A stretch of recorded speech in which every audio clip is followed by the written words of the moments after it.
Hello बच्चों, let's see the question. कह रहा है कि resonance effect in both. Actually बेटा रेजोनेंस को डिफाइन कैसे किया जाता है? डीलोकलाइजेशन ऑफ पाई इलेक्ट्रॉन से। ठीक है, पर अब ऑप्शन हिसाब से देखते हैं बेटा क्या क्या लिख रखा है। जो delocalization of pi electron along a conjugated system, सही बात है बेटा। जैसे मान लीजिए ये है, ठीक है, ये कंजुगेटेड सिस्टम बेटा है, तो यहाँ पे डीलोकलाइजेशन ऑफ पाई इलेक्ट्रॉन्स होगा बेटा, तो इसको हम रेजोनेंस बोलेंगे बेटा। क्या बोलेंगे? यहाँ पे इस तरीके से रेजोनेंस हो जाएगी बेटा, देखिए ध्यान से। ये नेगेटिव चार्ज आ जाएगा बेटा, यहाँ पे डबल बॉन्ड आ जाएगा और यहाँ पे क्या आ जाएगा मेरा पॉजिटिव चार्ज आ जाएगा। ठीक है, तो ये बिल्कुल सही है बेटा। सेकंड कहता है delocalization of lone pair along a conjugated system.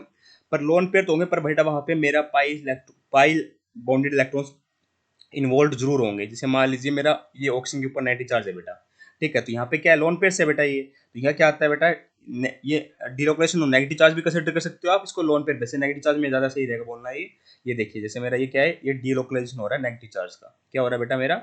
Negative charge का डीलोकलाइजेशन हो रहा है, ये डबल बॉन्ड आ जाएगा बेटा, यहाँ पे यहाँ नेगेटिव चार्ज आ जाएगा और ये इस तरीके से बेटा ये आगे चलता रहेगा ना, मैंने यहाँ तक ही दिखाया है। ठीक है, तो नेगेटिव चार्ज का डीलोकलाइजेशन होता है, पर पाई बॉन्डेड इलेक्ट्रॉन जरूर इन्वॉल्व होंगे, इस बात का अपने को ध्यान में रखना है। ठीक है, तो ये भी बिल्कुल सही है बेटा थर्ड वाला। अगर बात करें बेटा लोन पेयर की, तो यहाँ पे अगर लोन पेयर कंसिडर कर लो, मान लीजिए मैं यहाँ पे डायरेक्ट ओ एच होता है ना, यहाँ पे क्या होता है, ओ एच होता है, तो इसके पास तो लोन पेयर ही है बेटा, है ना। तो क्या करेगा बेटा, इस तरीके से ये भी डीलोकलाइजेशन करता है। ठीक है, तो पाई बॉन्डेड इलेक्ट्रॉन्स जरूर इन्वॉल्व हो गए, इसलिए बेटा इन जनरल क्या बोला जाता है, डीलोकलाइजेशन ऑफ पाई इलेक्ट्रॉन्स। ठीक है, पर ध्यान रखना कि नेगेटिव चार्ज का भी डीलोकलाइजेशन हो सकता है, बस वो कंजुगेटेड सिस्टम होना चाहिए बेटा, और वहां पे पाई बॉन्डेड इलेक्ट्रॉन जरूर इन्वॉल्व होंगे। ठीक है, नेगेटिव चार्ज का भी हो सकता है बेटा, मेरे लोन पेयर्स का भी हो सकता है। तो ये भी सही है, ये भी सही है, ये भी सही है, तो ऑप्शन नंबर 4 परफेक्टली करेक्ट हो जाएगा। I hope you understand the answer. Thank you so much.